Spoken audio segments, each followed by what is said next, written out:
दत्तगुरूंची कथा. या कथेमध्ये श्री दत्तात्रयांचा तिसरा अवतार म्हणजे श्रीमंत नृसिंह सरस्वती स्वामी हे कसे प्रकट झाले या कथेमध्ये आपण ऐकणार आहोत.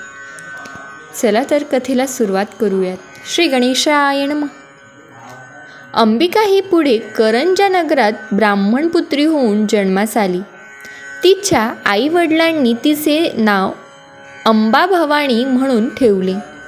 ती उपवर झाल्यावर त्या गावातील शिवभक्त असलेला माधव नावाचा ब्राह्मण कुमाराला लग्न करून दिले. कालांतराने तिच्या उदरी श्रीपाद यतीने जन्म घेतला.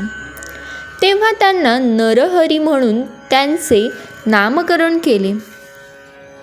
हा बालक अवतारिक आहे असे निदर्शनास येत होते.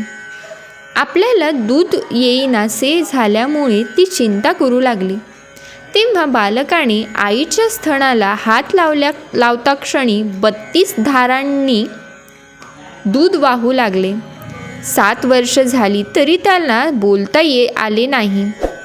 आई वडिलांना चिंता वाटू लागली. तो बालक हातात लोखंडी तुकडा घेऊन आला. तो तुकडा अमृत दृष्टीने सुवर्ण झाला. आई वडिलांनी दुसरा एक लोखंडी तुकडा त्याच्या हातात दिला. तो सुद्धा सुवर्ण झाला. तो बालक उपनयन करण्याकरिता संज्ञा करू लागला. त्याप्रमाणे त्या बालकाचे उपनयन संस्कार फार वैभवाने केले गेले.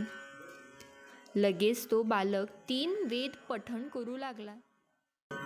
तिथल्या जमलेल्या लोकांना आश्चर्य वाटले. बालक तीर्थयात्रेला निघाला. त्याची आई जाऊ नको म्हणून हट्ट धरू लागली. लहानपणी संन्यास घेणे धर्माविरुद्ध आहे असे म्हणू लागली. तेव्हा नरहरीने आईला उपदेश केला.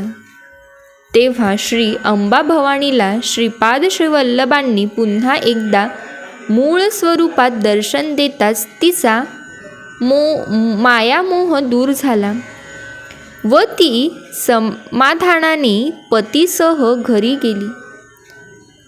नामधारक, तुझे श्री गुरुचरित्रावरील प्रेम पाहून मला फार आनंद झाला असे सिद्धांनी सांगितले.